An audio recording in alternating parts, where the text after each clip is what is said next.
여러분, 모든 성경이 다 중요하고 다 좋습니다. 그러나 우리가 살고 있는 이 현 시대에 가장 중요한 진리가 있습니다.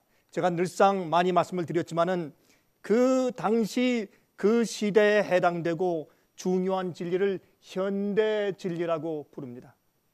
그 현대 진리, 그 당시에 하나님께서 택하셔서 그 당시 사람들을 시험하시고 구원하시는 현대 진리는 그 당시마다 큰 특별한 진리로 역할을 해왔습니다. 사람들이 심판을 받고 그들의 구원을 결정지어 오는 그 중요한 기별을 우리가 그 당시마다 그 시대에 맞는 현대 진리다, 그렇게 우리가 부르는 것입니다. 노아 홍수 때에 현대 진리가 있었습니다. 그 기별 때문에 그들이 시험받고 구원받았습니다. 여러분, 소돔 고모라 성 멸망 때에 현대 진리가 있었습니다. 출애굽 당시에 있었습니다. 바벨론 포로 당시에 있었습니다.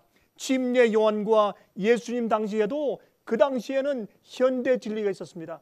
그 진리를 받아들이고 섭렵하느냐 아니면 거절하느냐, 그 진리를 순종하느냐에 달려서 사람들은 심판을 받고 구원을 받게 되어 있었습니다. 여러분, 초대교회 복음의 확산 당시에 현대 진리가 있었습니다. 종교개혁 당시에 현대 진리가 있었습니다. 세계 재림 운동 당시에 현대 진리가 있었습니다. 세계 복음 전파 시대에 현대 진리가 있었고, 지금 우리가 살고 있는 이 마지막 시대에 성경의 예언이 다 성취되어 가는 인류 역사의 마지막 페이지에 살고 있는 우리 이 시대에 우리가 받아들이고 우리가 순종하고 우리가 테스트 당해야 할 현대 진리가 있습니다. 여러분, 우리가 살고 있는 이 현대 시대, 인류의 역사가 드디어 곧 맞춰지려고 하는 이 중요한 시대 말이에요. 여러분, 옛날에 이 성경 기자들, 사도 요한, 다니엘, 요셉, 심지어 노아, 에녹까지 모든 옛날의 기라성 같은 선지자들과 주의 종들은 다 우리가 살고 있는 이 시대에 살아보고 싶어 했습니다. 사도 바울도 그러했습니다. 사도 요한, 요한계시록을 기록한 사도 요한도 그 마지막 시대에 혹시 자기가 살아볼 수 있을지에 대해서 그는 마음 가운데 상당히 소원하였습니다. 이 중요한 시대에 우리가 살고 있는데 이 지구상에 전체적으로 흩어져서 참 많은 인류가 살고 있습니다. 지금은 약 70억이 넘었다고 하죠. 70억. 어마어마한 숫자입니다. 그 중에서 얼마나 많은 숫자가 이 현대 진리를 알고 이 진리에 의해서 판단받으며 심판받고 있는지를 깨닫고 있을지 모르겠습니다. 이 중요한 현대 진리에 의해서 변화받으며 순종하며 받아들이는 주의 백성들이 몇 명 되는지 모르겠습니다. 그러나 중요한 것은 주님께서 이 현대 진리가 우리가 살고 있는 이 가장 중요한 시대에 가장 중요하고 필요한 이 진리가 온 세상에 전부 다 외쳐지고 퍼져서 모든 사람이 나는 몰랐다고 하는 핑계거리를 댈 수 없게 만드셔야 합니다. 이 천국 복음이 온 세상에 전파되어야 합니다.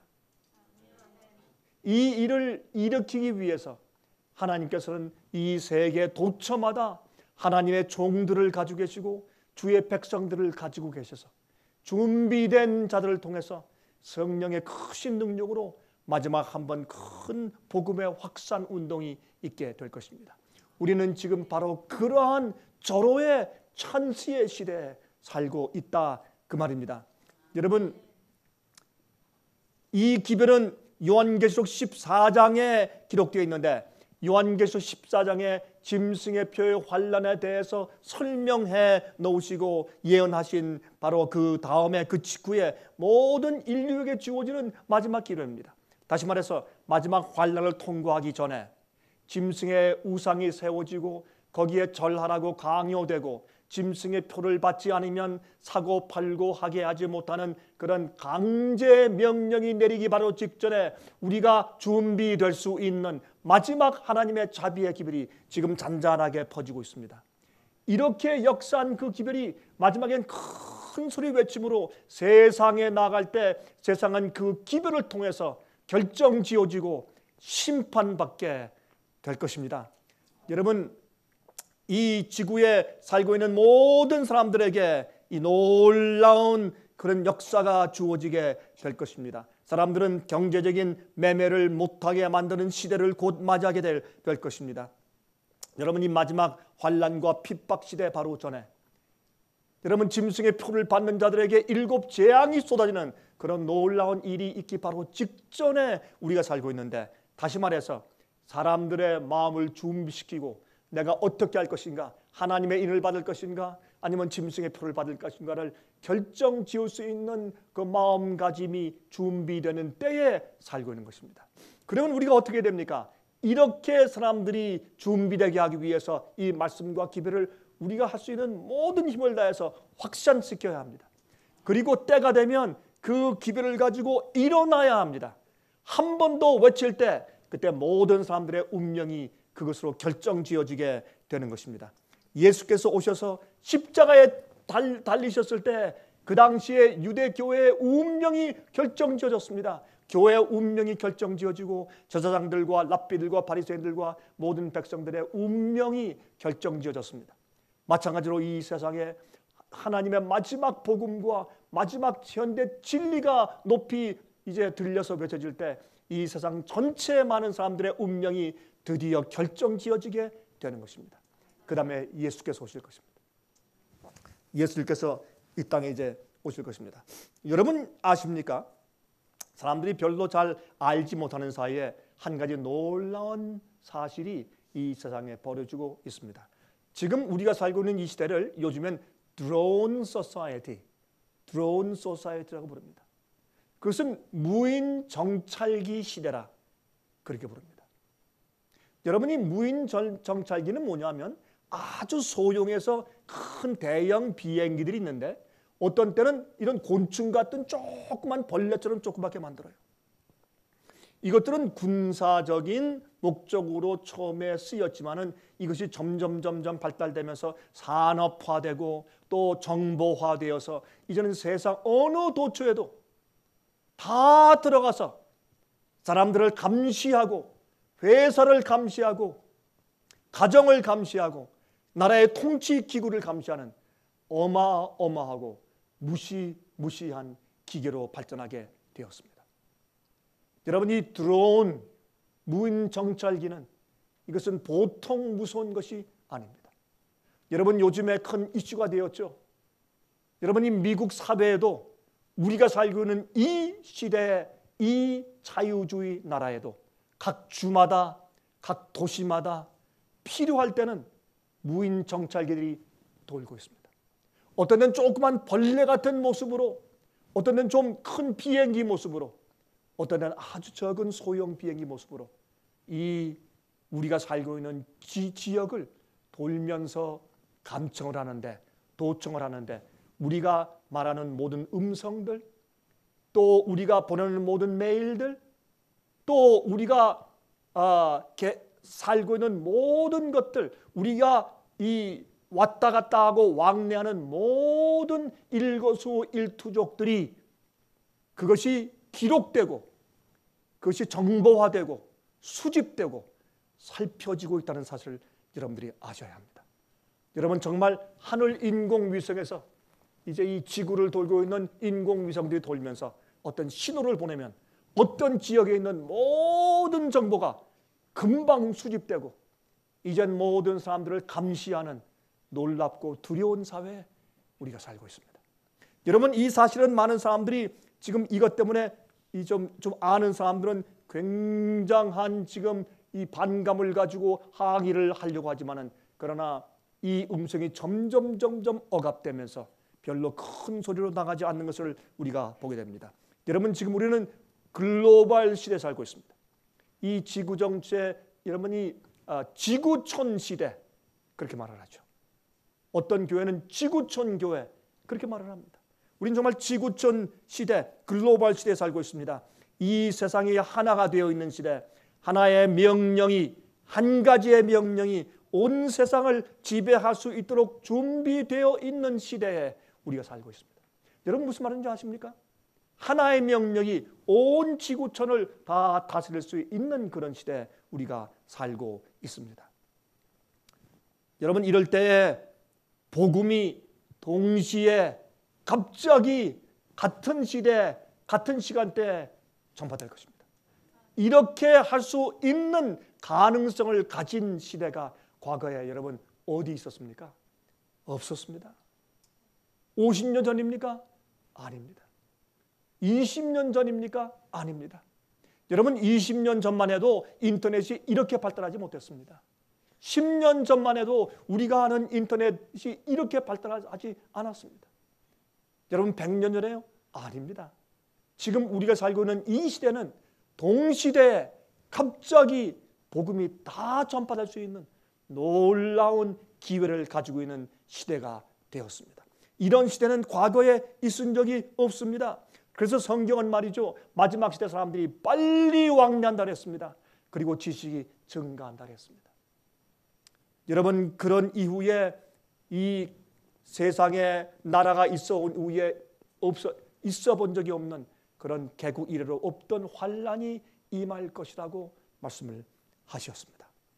여러분 이때에, 이 중요한 때에 이제 우리의 운명을, 아니 모든 지구 사람들의 운명을 결정지을 중요한 기회를 가지고 온 세상에 전파하기 위해서 이제 중요한 주님의 종들이 지금 날아가는데, 이 종들을 성경에서는 요한계시록 14장에 날아오는 3명의 천사들의 기별이라 고 이름 붙이고 있다, 그 말입니다.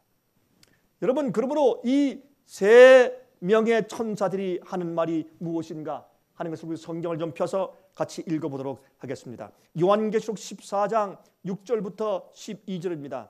요한계시록 14장 6절부터 12절까지 있는 말씀 가운데 이런 말씀이 기록되어 있는 것을 우리가 다 읽을 수가 있습니다.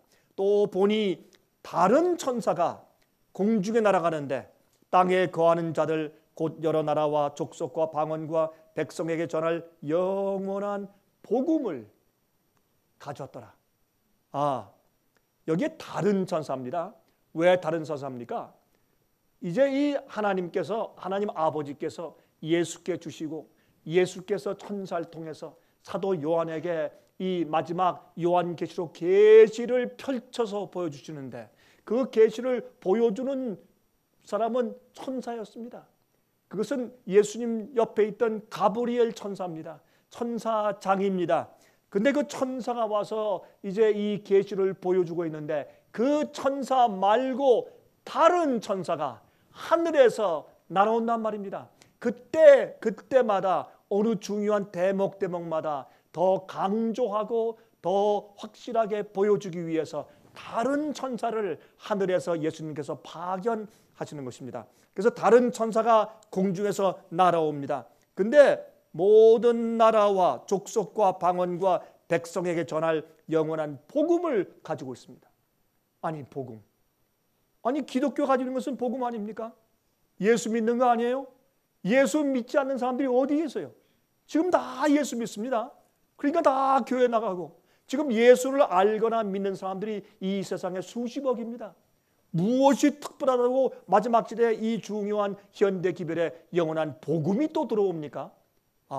여기엔 분명히 중요한 의미가 숨어 있는 것에 틀림이 없습니다. 그가 큰 음성으로 가로되, 이 3명의 천사 가운데 첫 번째 천사가 큰 음성으로 가로되 하나님을 두려워하며, 첫 번째입니다, 그에게 영광을 돌리라. 다시 말해서 영원한 복음을 설명하는데 영원한 복음을 지금 가지고 날라옵니다. 그리고 영원한 복음을 선포하는데 뭐라고 선포하느냐? 다시 말해서 영원한 복음을 펼칩니다. 영원한 복음을 해석합니다. 영원한 복음을 알리는데 제일 먼저 영원한 복음이 무엇이냐? 하나님을 두려워하라. 두 번째, 그에게 영광을 돌리라. 하나님께 영광을 돌리라. 그 이유는 그의 심판하실 시간이 이르렀음이니. 여기 보니까 벌써 세 가지가 나옵니다. 이 영원한 복음을 펼쳐서 소리를 지르는데 그 내용이 무엇이냐면 하나님을 두려워하라. 두 번째, 그에게 영광을 돌리라. 그 이유는 이제 하나님의 심판할 시간이 이르렀다. 이렇게 얘기하니까 벌써 세 가지가 나왔지 않습니까? 한 가지가 더 나옵니다. 거기에 또 말하기를 하늘과 땅과 바다와 물들의 근원을 만드신 이를 경배하라 하더라. 창조주를 경배하라 말입니다. 인간을 경배하지 말고, 인간의 권위를 숭배하지 말고, 인간의 조직에 굴복하지 말고 창조주 하나님을 섬기라는 것입니다. 여기 네 가지가 나왔죠. 영원한 복음을 선포하는데, 영원한 복음이라는 이 큰 어떤 선물을 가지고 날아오는데 그것을 펼쳐 보이니까 그 안에 네 가지 조목이 들어있습니다. 하나님을 두려워하라, 그에게 영광을 돌리라, 그 이유는 심판할 시간이 이르렀다, 네 번째 창조주 하나님을 경배하라. 이 네 가지가 영원한 복음이라고 이 천사가 소리를 지르는 것입니다. 8절입니다. 또 다른 천사 곧 둘째가 그 뒤를 따라 말하되 무너졌도다 무너졌도다 큰 성 바벨론이요 모든 나라를 그 음행으로 인하여 진노의 포도주로 먹이던 자로다 하더라. 이제 첫째 천사가 날아가면서 영원한 복음을 선포하니까 두 번째 천사가 곧 이어 따라오면서 바벨론이 무너졌다. 이 바벨론이 만든 그 음행의 포도주로 만 백성들이 바벨론이 무너졌는데 바로 이 바벨론은 포도주를 먹이던 자다 라고 전제하고 심판하는 기별을 전하는 것입니다. 9절에 가서 또 다른 천사 곧 셋째가 그 뒤를 따라 큰 음성으로 가로되 만일 누구든지 짐승과 그의 우상에게 경배하고 이마에나 손에 표를 받으면 그도 하나님의 진노의 포도주를 마시리니 그 진노의 잔에 섞인 것이 없이 부은 포도주라. 거룩한 천사들 앞과 어린 양 앞에서 불과 유황으로 고난을 받으리니. 여러분, 이게 무슨 말입니까? 지금 첫 번째 천사가 날아가면서 영원한 복음을 지금 펼쳐서 설명해 주었습니다. 두 번째 천사가 날아옵니다. 그러면서 이제 바벨론이 음행의 포도주로 사람들을 먹여서 망하게 했다는 것입니다. 그 바벨론이 무너졌다는 것입니다. 도덕적으로 영적으로 그 바벨론 세력이 멸망했다는 것입니다. 세 번째 천사가 말하는데 만약에 이 진노의 포도주를 마시면 그러면 그들이 하나님의 심판의 포도주를 그들이 마셔서 멸망당할 것이다. 그러면 이 바벨론의 포도주를 마시면 어떻게 됩니까? 짐승의 우상에게 경배하게 되고 짐승의 표를 받게 됩니다. 그러므로 그렇게 하지 말라는 겁니다. 짐승의 표를 받는 자들은, 그 진노의 포도주를 마신 자들은 하나님의 진노의 포도주인 심판을 받게 된다라는 마지막 심판의 기별을 전하고 있는 것입니다. 고난의 연기가 세세토록 올라가리로다. 짐승과 그의 우상에게 경배하고 그 이름의 표를 받는 자는 누구든지 밤낮 쉼을 얻지 못하리라 하더라. 여러분, 여기 말씀 보면 이게 무슨 말입니까? 만약에 너희가 이 짐승의 우상에 경배하고 짐승의 표를 받으면, 다시 말해서 이 짐승 바벨론이 주는 진노의 포도주를 받아 마셔서 취하면 너희가 하나님의 진노를 받을 텐데 천사들과 어린 양 앞에서 불과 유황으로 고난을 받는다.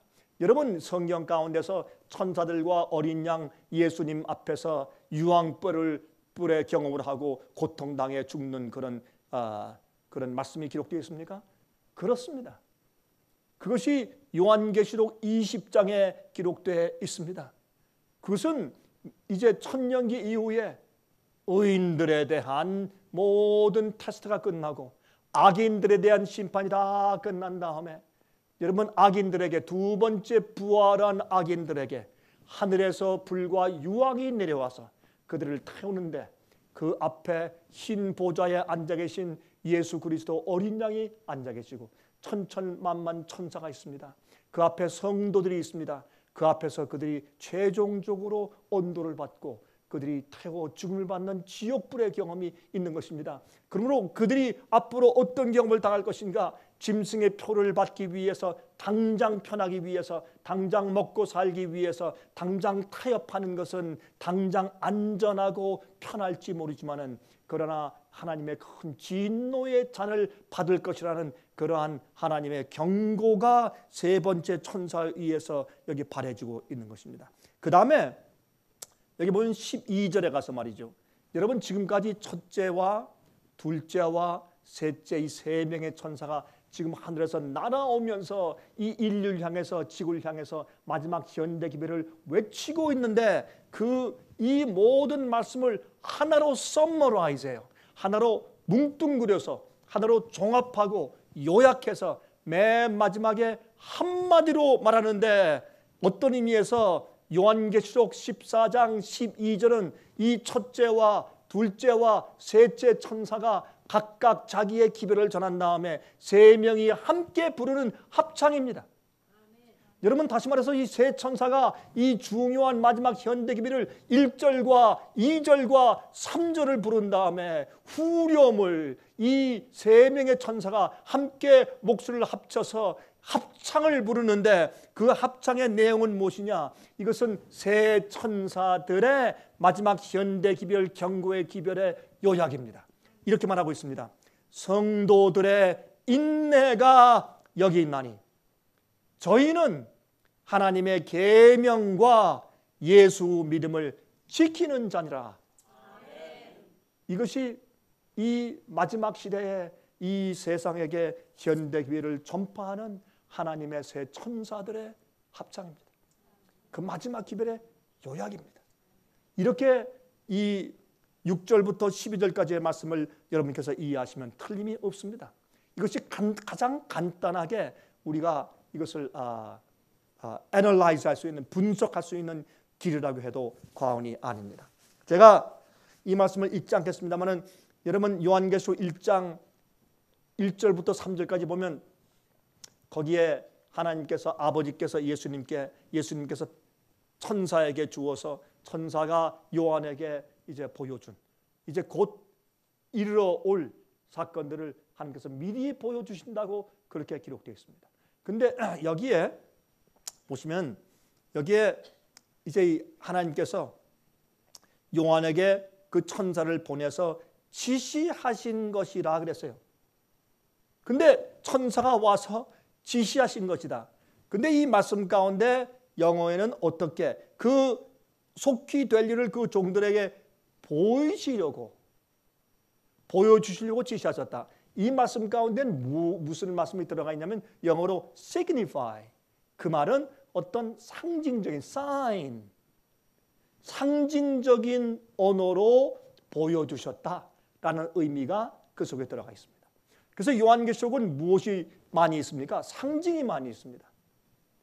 해달별이 나오고 두 추수가 나오고, 그렇죠? 어린 양이 나오고 용이 나오고 땅이 나오고 바다가 나오고 표가 나오고 이름들이 나오고, 이렇게 해서 많은 상징들이 그 속에 기록되어 있는 것을 볼 수 있습니다. 그래서 하나님께서 하나님의 지혜로 이 모든 놀라운 예언들을 그런 상징적인 언어로 기록해 주신 것을 알 수 있습니다. 그런데 거기에 그 천사를 보냈어요.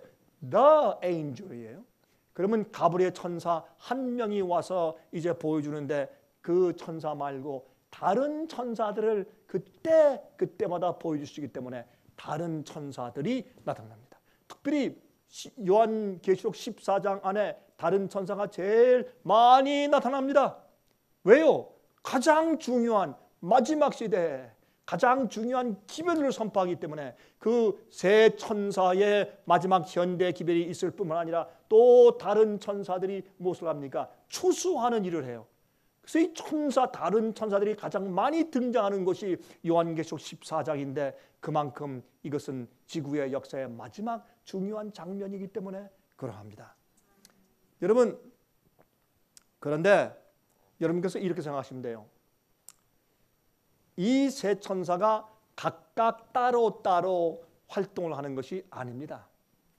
어떤 의미에서 같이 날아오는데 같이 날아오다가 똑같은 기별을 전해요.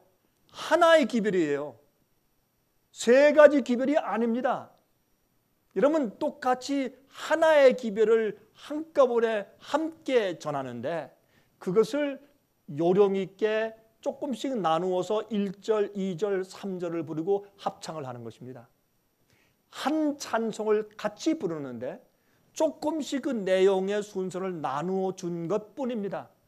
첫째와 둘째와 셋째 이 세 명의 천사들이 각각 다른 기별들을 전해주는 것이 아니란 말입니다. 그것을 우리가 종합하면 이렇게 말할 수 있겠습니다. 첫째 천사는 이 세상에 전파할 영원한 복음 마지막 기별을 선포했습니다. 그러면 둘째 천사는 따라가면서 무슨 말을 합니까? 이 마지막 현대 기별인 영원한 복음을 받지 아니하고 거절하는 자는 그것은 바벨론의 포도주를 마시는 자요, 영적으로 도덕적으로 무너지는 자다라는 심판을 선포하는 것입니다. 다시 말해서 둘째 천사가 소리치는 것은 첫째 천사의 기별과 동떨어져서 혼자 존재할 수가 없습니다. 다시 말해서 영원한 복음을 거절하면 바벨론이 되어서 무너지는 것입니다.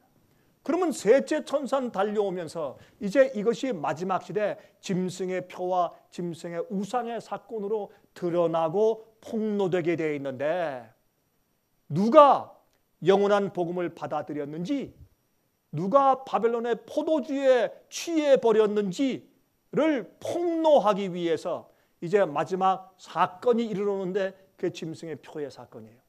그럴 때 짐승의 표를 받으면 너희는 죽는다, 지옥불에 타서 죽는다 라고 주님께서 이제 경고하시고 심판의 기별을 전하시는 것입니다. 그래서 이 첫째와 둘째와 셋째 천사의 기별은 다 합쳐서 하나인데 그 기별은 무엇으로 시작되는가? 영원한 복음으로 시작되고 영원한 복음을 거절하면 바벨론이 되고 바벨론이 되면 불에 멸망하는 것입니다. 그래서 영원한 복음을 중심으로 해서 그 내용이 하나로 엮여져 있는 것이 하늘에서 날아오는 세 명의 천사들의 기별인 것입니다. 이것이 우리가 살고 있는 마지막 시대에 전파되고 있고 전파되어야 할 그러한 현대 기별입니다. 근데 오늘날 이 사실을 정확하게 이해하고 받아들이고 전파하는 사람들이 이 세상에 몇 명이 되느냐 말입니다. 만약 이 일을 하나님의 성령의 감동으로 올바로 해왔더라면 세상의 복음사업은 벌써 마쳤을 것이고 우리는 벌써 하늘에 올라가 있었을 것입니다. 그러나 이 일이 그렇게 이루어지지 않은 것은 마귀의 연막 정술과 마귀의 작전이 통해서 하나님의 교회가 어지럽게 되었고 바벨론화 되었기 때문에 그렇다는 사실을 우리가 잘 알고 있는 것입니다. 제가 한번은 뉴질랜드에 갔을 때 제가 한번 그 장미꽃을 보았습니다. 장미꽃 나무인데 굉장히 커요. 정말 큰 장미꽃 나무인데 한 가지 신기한 것은 말이죠. 그 나무가 하나인데 거기에 맺힌 꽃이 세 가지예요. 똑같은 하나의 장미꽃 나무인데 거기에 장미꽃들이 달렸는데 한 꽃은 하얀색, 한 꽃은 분홍색, 한 꽃은 빨간색이었습니다. 얼마나 이상합니까? 같은 나무인데 같은 땅에서 양분과 물을 빨아올려서 꽃을 피웠는데 한 꽃은 하얀색이고 한 꽃은 분홍색이고 한 꽃은 빨간색이었습니다. 마찬가지입니다. 이 세 천사도 하늘에서 똑같은 곳에서 내려와 날아오는데 한 천사는 영원한 복음을 설명하고 두 번째는 영원한 복음을 거절하는 자들이 바벨론이 되어서 무너졌다고 선포하고 세 번째 천사는 또 다른 색깔로 얘기하는데 너희들 이제 짐승의 불을 받고 바벨론에 속하면 너희들이 불에 태워서 멸망을 당한다. 너희들의 고난은 밤낮 쉼이 없다. 우리가요 하나님의 참된 복음을 가지고 있지 못하면 우리 마음 가운데 쉼이 없습니다. 밤낮 쉼이 없습니다. 항상 쉼이 없단 말입니다. 그 말은 무슨 말이냐면 그렇죠? 난 밤새도록 하루 종일 온종일 24시간 동안 그렇게 우리가 말하죠. 밤낮 쉼이 없습니다. 영혼의 쉼이 없단 말입니다.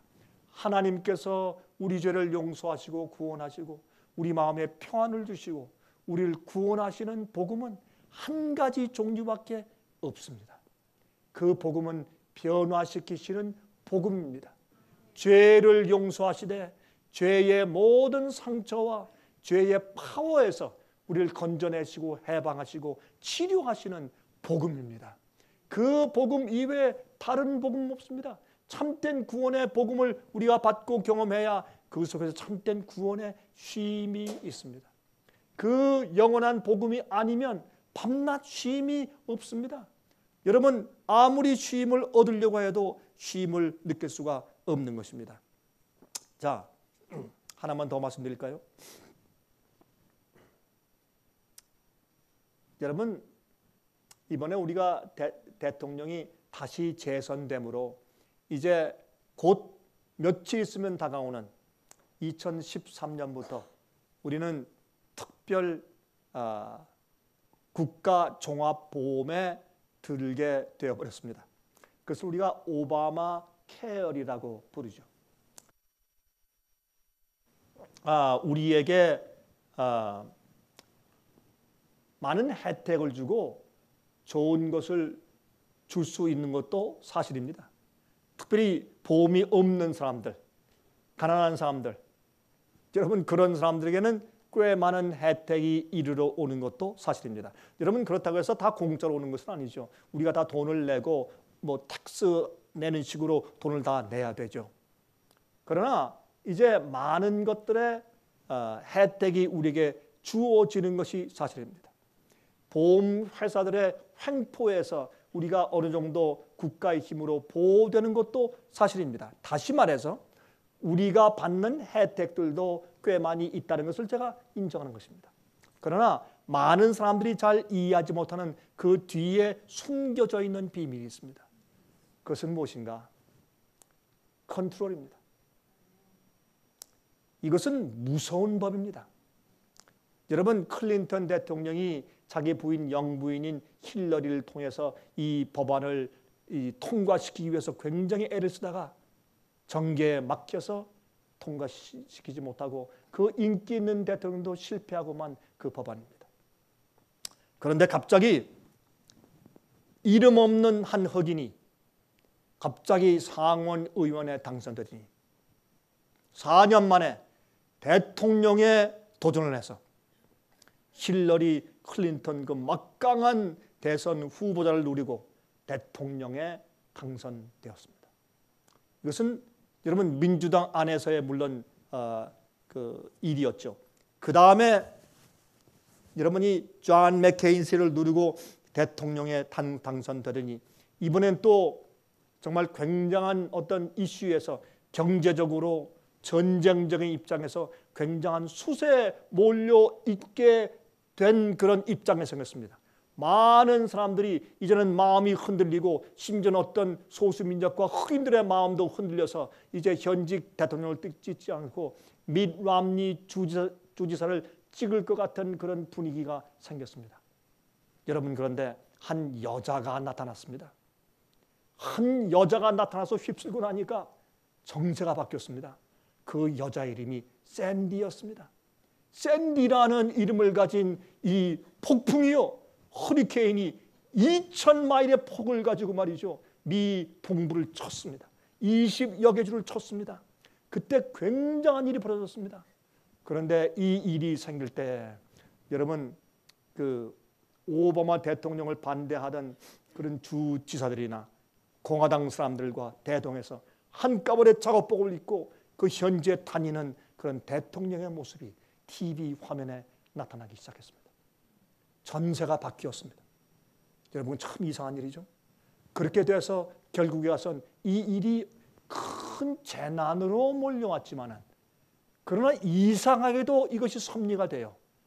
요 모든 흐름이 정계의 흐름이 바뀌면서 다시 대통령이 재선되게 됩니다.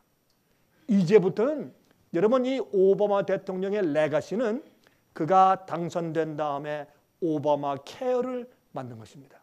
이것은 역사에 남을 일입니다. 이것은 아무도 과거에 미국에서는 해본 적이 없습니다.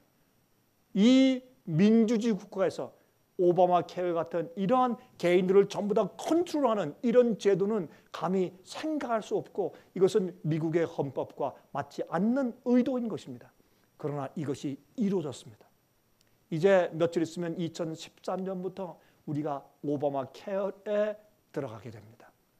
혜택도 있지만은 여러분 잘 생각해 보십시오. 이것은 무서운 법입니다. 2014년부터 1년 후가 되면 미국 모든 사람들에게 새로운 아이디가 주어집니다. 이것은 우리가 가지고 있는 드라이버스 라이선스하고는 좀 다를 것입니다. 모든 사람들에게 아이디가 주어지는데 심지어 이 아이디는 우리의 살갗에 집어넣는 very chip이 될 것이라고 말들을 합니다. 여러분 조그만 깨알 만한 그런 것들을 만들어서 우리의 모든 인포메이션이 들어있는 조그만 very chip들을 우리 몸속에 다 집어넣는다는 것입니다. 그렇기 때문에 이 중요한 것을 많은 그리스도인들은 그것 자체가 짐승의 표라고 말하지만 그것 자체는 짐승의 표가 아니나 그것은 분명히 짐승의 표와 함께 가면서 사람들을 강요하고 컨트롤하고 매니지하는 중요한 방법이 될 것임에 틀림이 없는 것입니다. 여러분 지금 우리가 어느 때 살고 있습니까? 마지막 때에 살고 있습니다. 어느 때 살고 있습니까?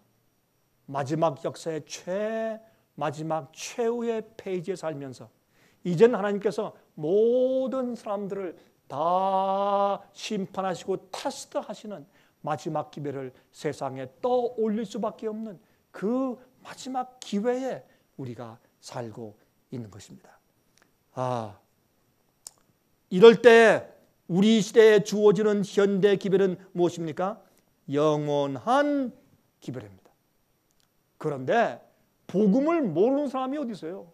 예수 안 믿는 사람들이 어디 있어요? 왜 갑자기 마지막 시대에 특별한 중요한 기별을 얘기하지? 뭐 또 예수 믿는 복음을 얘기하고 그 복음을 통해서 세상을 심판하시고 판단하십니까? 세상을 테스트하십니다. 왜 하필이면 단단한 복음을 가지고 또 주님께서 난리를 하십니까? 그 이유는 오늘날 이 시대에 영혼을 구원하는 그 영혼에게 참된 안식을 주는 참된 복음을 사람들이 모릅니다. 교회 안에 들어와 있는 복음들은 타락한 복음이요, 타협된 복음이요, 삐뚤어진 복음이요, 또한 사람들에게 반쪽만 가르치는 잘못된 복음이 이 교회들에 들어왔고 교회를 판치고 있으며 많은 사람들이 받고 있는 것입니다. 그들이 마음 가운데 난 예수를 믿어서 구원받았다 말하지만은 그러나 그 구원은 어떤 의미에서 자기 마음속에서 아니면 교회가 어떤 신학자들이 꾸며내서 만들어내는 조작된 평안이지 진정한 쉼이 아닙니다. 여러분 그들 속에 진정으로 용서받고 죄의 파워에서 해방되며 하나님의 성령의 역사로 하나님의 형상이 꼴지어지는 참다운 영원한 복음이 아니면 그들 영혼 가운데 밤낮 쉼이 없습니다. 밤낮 진짜 안식이 없는 것입니다. 진짜 쉼, 하나님께서 나를 재창조하시고 나를 죄와 죄의 본성에서 죄의 파워에서 용서하시고 깨끗게 하시고 구원해 내신 그 경험이 없으면 우리 마음 가운데 진정한 쉼이 없어요. 그 진정한 쉼과 평안을 우리가 마음 가운데 가지고서 그것을 겉으로 상징적으로 우리가 지키는 것이 안식일을 지키는 것입니다. 안식일은 쉬는 날이에요. 무엇을 쉬는 날입니까? 여러분 어려운 노동에서만 아닙니다. 우리 영혼이 하나님의 창조의 능력 속에 들어가서 주님이 나의 구원을 이루셨기 때문에 주님께서 나의 용서를 이루셨기 때문에 주님께서 나를 죄의 힘에서 해방시켰기 때문에 주님께서 마귀에서 우리를 빼앗아 오셨기 때문에 마귀가 우리를 함부로 손을 대고 건드릴 수도 없게 되었기 때문에 우리가 하나님의 능력 안에서 쉬는 것입니다. 주님의 공로 속에서 쉬는 것입니다. 주님의 십자가의 은혜 가운데서 쉬는 것입니다. 보혈의 씻음 속에서 쉬는 것입니다. 예수님의 사랑 속에서 쉬는 것입니다. 주님의 자비함 속에서 쉬는 것입니다. 주님의 인도함 속에서 쉬는 것입니다. 주님의 약속 속에서 쉬는 것이고, 주께서 오실 십자가에 예수님께서 다시 오실 재림의 소망 속에서 우리가 쉬는 것입니다. 그게 안식입니다. 그 안식을 가진 자들이, 영원한 복음을 경험한 자들이, 그들이 참된 쉼을 가지고 있는 것입니다. 그런 자들이 지키는 것이 제7일 안식일입니다. 그들은 어떤 일이 있어도 이 세상의 일에 속하지 아니하고 하나님 안에서 쉬는 것입니다. 안식하는 것입니다. 그 안식일을 지키는 그 안식일은 날짜를 지키는 것 같은 유대인들의 꼬장꼬장한 유전뿐만이 아니라, 이 날은 하나님이 우리를 구원하시고 그런 하나님을 우리가 전적으로 순종하고 받아들이고 굴복한다는 표로 주의 계명을 지키는 것입니다. 그것은 예수의 믿음입니다. 예수의 믿음은 하나님 아버지를 믿는 믿음이었습니다. 아버지께서 무엇을 말씀하시든지, 어디 가라고 하시든지, 무엇을 하라고 하시든지 아버지의 뜻대로 사는 생애였습니다. 믿음은 우리 마음 가운데 있는 어떤 지식적인 동의가 아니라, 믿음은 전적으로 예스 하면서 내 온 생애로 하나님께 굴복하여 따라가는 내 생애 자체가 믿음입니다. 그것이 예수께서 가지셨던 믿음입니다. 그 예수의 믿음을 가지고 하나님의 계명을 지키는 것입니다. 마지막 시대 가서 정말 그들이 영원한 복음의 경험을 했는지, 그 참된 구원의 쉼의 경험을 가지고 있는지를 시험하는 것은 안식일을 지키는 것입니다. 그래서 이 마귀는 마지막 시대 이 안식일을 지키지 않고 사람이 만든 어떤 제도를 가지고 이제 강요하는 것입니다. 하나님의 계명을 바꾸었습니다. 제7일 안식일을 해서 인간의 권위와 인간의 제도를 높이는 제1일 첫째 날을 안식일로 바꿔놓고 그것을 사람들에게 강요하는 일을 지금까지 해왔고, 이젠 그것을 강조할 것입니다. 법적으로 강요할 것입니다. 지금까지는 선택이었으나, 지금까지는 교육의 시대였습니다. 이젠 그것을 강요할 것입니다. 그때에 주님 앞에 서서, 세상 앞에 서서 하나님의 계명을 지키는 자들이 생기는데, 그들은 성도의 인내를 가진 자들이 될 것입니다. 여러분이시여, 이 중요한 때에 우리는 예수님의 말씀을 기억해야 합니다. 마태복음 24장 11절부터 14절, 거짓 선지자가 많이 일어나 많은 사람을 미혹하게 하겠으며 불법이 성함으로 많은 사람의 사랑이 식어지리라. 그러나 끝까지 견디는 자는 구원을 얻으리라. 이 천국 복음이 모든 민족에게 증거되기 위하여 온 세상에 전파되리니 그제야 끝이 오리라. 여기에 세상에 다 전파되어서 세상의 끝을 맞게 하는 천국 복음을 강조하시면서 바로 그 직전에 무슨 말씀하셨습니까? 불법이 성한다. 거짓 선지자들이 와서 사람들을 미혹해 할 것이다. 거기 속지 말아라. 끝까지 견디는 자는 구원을 받는다. 여기 성도의 인내를 얘기했습니다. 잘 보십시오. 이 천국 복음이 온 세상에 전파되기 위해서, 모든 민족에 증거되기 위해서 온 세상에 전파될 것인데 그제야 끝이 온다. 그 전에 무엇이 있습니까? 이때는 성도들이 인내를 가지고 견딜 때다. 그 전에 왜 그렇습니까? 미혹하는 영이 있으니까. 사람들을 잘못 가르치고 미혹하고 속이기 때문에 이렇게 말씀했습니다. 이것은 이 마지막 시대 똑같은 것입니다. 마지막 시대 이 세상의 역사를 끝내기 전에, 영원한 복음이 전파되기 전에 무엇이 있습니까? 마귀의 미혹이 있습니다. 거짓 기반이 있습니다. 잘못된 가르침이 있습니다. 미혹하는 악한 영들, 더러운 귀신과 영들의 처소가 되었습니다. 이것이 무엇입니까? 바벨론의 모습입니다.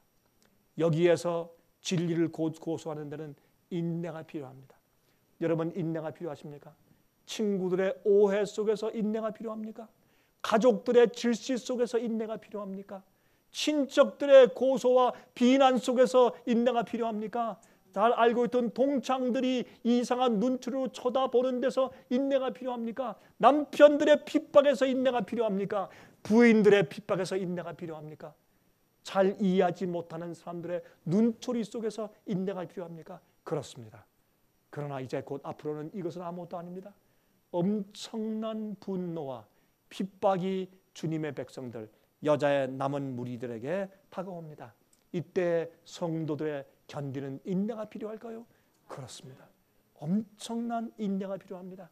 그러나 영원한 복음을 받아들인 자들이 하나님의 백성들이고 그 예수의 믿음을 가진 자들이 그 계명을 지키는데 그 경험은 영원한 복음을 깨닫고 체험한 자들의 결론입니다.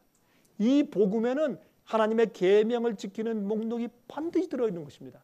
복음은 우리를 죄에서 용서하여 꺼내서 우리를 치료하여 다시 하나님의 뜻대로 주님의 계명과 명령대로 살게 만드는 것이기 때문에 그런 과정은 예수의 믿음이에요. 예수의 참 믿음을 가진 자들은 결론적으로 복음의 경험을 한 자들의 결론은 계명을 지키는 것입니다. 이렇게 설명이 되어 있단 말입니다. 갈라디아 1장 6절부터 9절입니다. 그리스도의 은혜로 너희를 부르신 이를 이같이 속히 떠나 다른 복음 쫓는 것을 내가 이상히 여기노라. 다른 복음은 없나니 다만 어떤 사람들이 너희를 요란케 하여 그리스도의 복음을 변하려 함이라. 그러나 우리나 혹 하늘로부터 온 천사라도 우리가 너에게 전한 복음 외에 다른 복음을 전하면 저주를 받을지어다. 우리가 전에 말하였거니와 내가 지금 다시 말하노니 만일 누구든지 너희의 받은 것 외에 다른 복음을 전하면 저주를 받을지어다. 다른 복음이 있습니까? 있습니다. 그래서 영원한 복음입니다. 영원한 복음은 변치 않는 복음이다. 그런 뜻이에요. 하나님의 복음은 영원합니다. 변치 않습니다. 그러나 마귀가 들어와서 다른 복음을 여기에 뿌려 놓았습니다. 그게 가라집니다. 여러분 여기에 사도행전 20장 29절부터 32절에 이런 말씀이 있습니다. 내가 떠난 후에 흉악한 이리가 너희에게 들어와서 그 양떼를 아끼지 아니하며 또한 너희 중에서도 제자들을 끌어 자기를 쫓게 하려고 어그러진 말을 하는 사람들이 일어날 줄을 내가 아노니 그러므로 너희가 일깨어 내가 3년이나 밤낮 쉬지 않고 눈물로 각 사람을 훈계하던 것을 기억하라. 지금 내가 너희를 주와 및 그 은혜의 말씀께 부탁하노니 그 말씀이 너희를 능히 든든히 세우사 거룩해 하심을 입은 모든 자 가운데 기업이 있게 하시니라.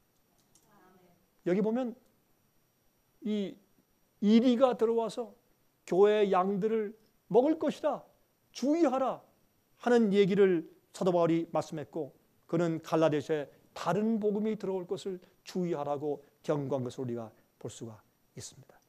그래서 영원한 복음이 들어오는 것입니다. 자, 이제 요한계시록 14장에서 우리 읽은 그 영원한 복음을 간단하게 요약합시다. 영원한 복음은 무엇입니까? 영원히 변치 않는 복음을 말합니다. 우리를 구원하는 참된 복음입니다. 거짓 선지자나 흉악한 이리들이 전해준 그러한 가짜 복음 말고 사도 바울이 언급한 그런 다른 복음 말고 참된 복음을 말하는 것입니다. 그 복음은 우리를 구원해서 거룩해 하시는 복음입니다. 그 죄에서 나와서 해방돼서 죄를 승리하게 만들고 죄 없이 살 수 있게 꼴지어주는 참된 복음을 말하는 것입니다. 두 번째, 하나님을 두려워하라는 말은 무슨 말입니까? 그 말은 죄에서 떠나라는 말입니다. 하나님을 두려워하는 자들은 악에서 떠납니다. 하나님의 말씀을 순종하라는 말입니다. 그분의 계명을 지키라는 말입니다. 불법이 죄입니다. 죄는 법을 어기는 것입니다.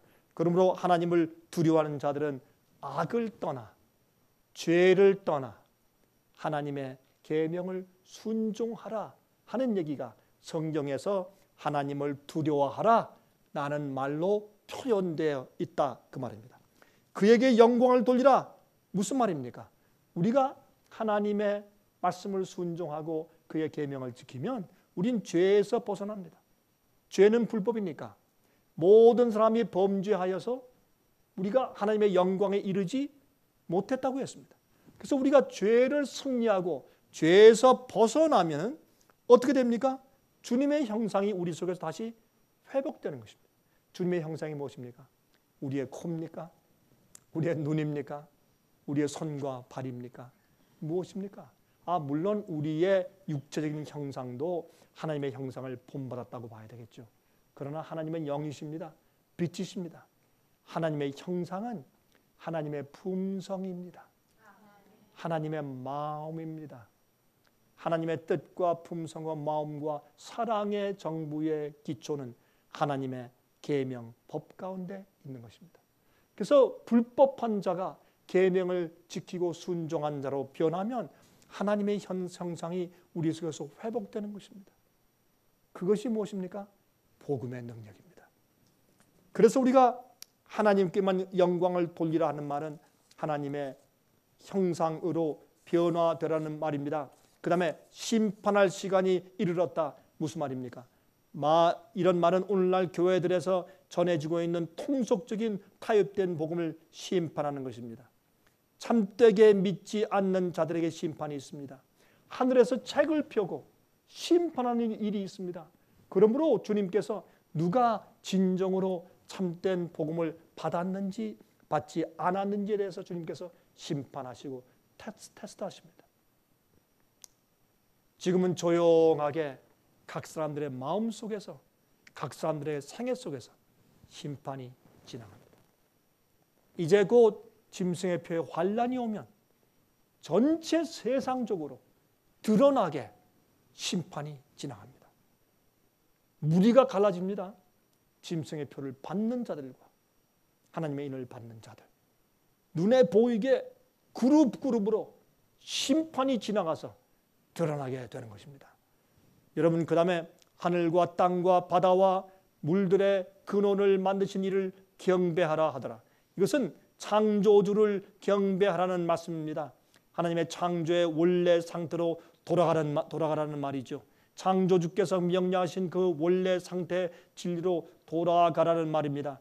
마지막 시대 끝에 가서 참된 예수의 믿음을 가지고 참된 영원한 복음을 가지면 하나님의 계명을 순종하게 되어 있습니다. 창조주를 경배해야 합니다. 화려한 교회를 경배할 필요가 없습니다. 교단을 두려워할 필요가 없습니다. 교회를 경배하는 것이 아니라 하나님을 경배해야 합니다. 주님이 무슨 말씀하시는지 주님의 뜻을 헤아려야 할 것입니다. 창조주를 경배해야 합니다. 지금은 주도 많고 하나님도 많습니다. 지금은 권위자도 많고 지금은 참으로 많은 교회들도 많고 대형 교회도 많고 조직도 많고 교파들도 많습니다. 그들은 다 인간적입니다. 하나님을 경배해야 합니다. 창조주를 경배해야 합니다. 창조하신 분을 경배하기 위해서 특별히 우리가 해야 하는 행동 중에서 중요한 것은 안식일을 지키는 것입니다. 안식일을 지키는 것은 나 여호와가 엿새 동안 하늘과 땅과 바다와 그 가운데 있는 모든 것을 만들고 제7일에 쉬었습니다.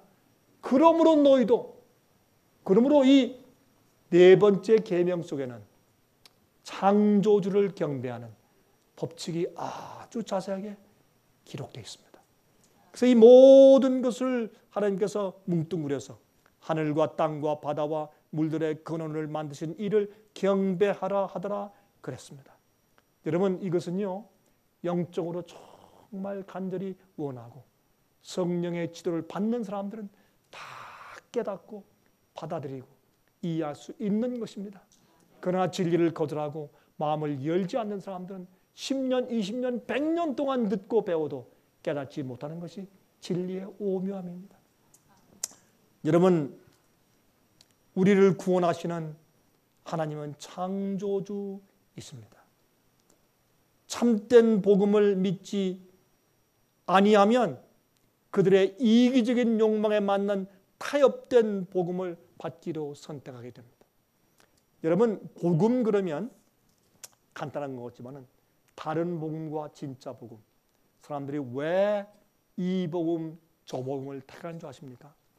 자기의 이기적인, 자기의 욕심에 따라, 자기의 기질에 따라 자기가 하나님 조물주를 경배치 아니하고 자기를 스스로 하나님 만들어 자기가 좋아하는 대로 사는 사람들은 자기의 욕망에 맞는 이기적인 목적에 맞는 그 복음을 찾아서 선택합니다. 그러나 주님을 참으로 받아들이고 주님께 굴복하고 복음에 의해서 변화받은 자들은 영원한 복음, 참된 복음을 믿고 예수의 믿음을 받으며 하나님의 계명을 지킵니다. 이 중요한 시대에 이 세상에 정말 세상이 하나가 되어버렸고 과학적으로 모든 사람들이 개인적으로 컨트롤 될 수 있는 무시무시한 법이 설치되어 있고 무시무시한 기계들이 설치되어 있는 드론 시대, 이러한 놀라운 법이 만들어진 시대에 우리는 어떻게 해야 할까요? 정말로 마지막에 주님께서 진실한 백성을 통해서 이제 이 현대 기별을 전하실 때가 되었습니다. 그러한 주님의 참된 종들 속에 속하게 되시기를 간절하게 바랍니다. 아멘. 하늘에 계신 우리 아버지 하나님, 저희를 도와주셔서 주님께서 마지막 사업을 이루실 때 우리를 그 속에 있게 하시옵소서. 우리에게 힘을 허락하시되 우리에게 육체적인 정력을 주시고 영적인 힘을 아울러 주셔서 하나님의 일을 하고 주의 사업을 마치는 하나님의 마지막 천사들, 하나님의 기별자들, 하나님의 종들 되게 하시옵소서. 영원한 복음으로 저희를 꼴지우셔서 하나님의 형상을 새겨주시옵소서. 예수 그리스도 이름으로 간절하게 기도합니다. 아멘.